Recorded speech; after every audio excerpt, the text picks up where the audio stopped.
Support Sindhi content. Visit our new website now and enjoy all your favorite videos at one place. sindhtv.tv. मशकिरन जो गोठ तई मशकिरन जो गोठ तई।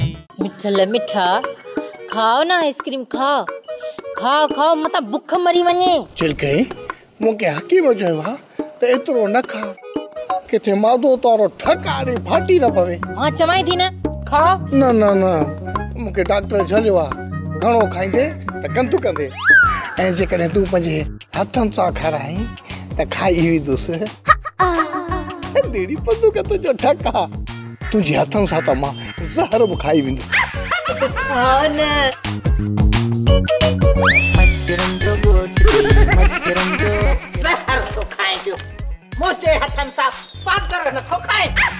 मुझे मासूम थी के तो वर्ग लाए नट सचारी एही का गाल करे मात मेरे बस कर मेरे ये जा फुट अरे तोखे शर्म कोने हां हया वखा चढ़ी वया पर राय मर के बैठी थी हथ सा गिरह दी। अम्मा तो पाण त चयो न त तू वनी मिठल के कुछ खाराए पियारे अच। मां ये ते मैं खा मां तो मैं तो वनी अगे रखे त पाण खाए तू वरी हथ सा थी खाराए।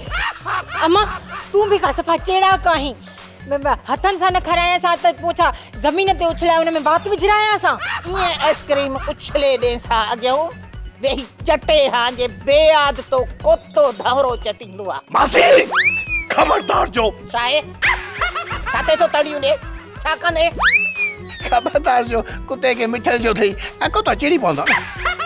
जे कने खारायणो ही को टुकुर हथ सा त कहे अमीर के खाराए हां इन के पई खाराए इन के नौकर के निकुर चवाई थी बन घर।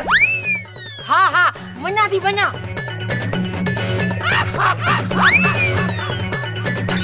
यो तो नहीं वना खबरदार जो दुनिया जो नालो पांजे ज़बान ते आंदो तई सिर न खणा। पुछो थई ना त मोटी अचे कबर हवाले कदी सा मां वना तो छोरी खाई न वने आइसक्रीम।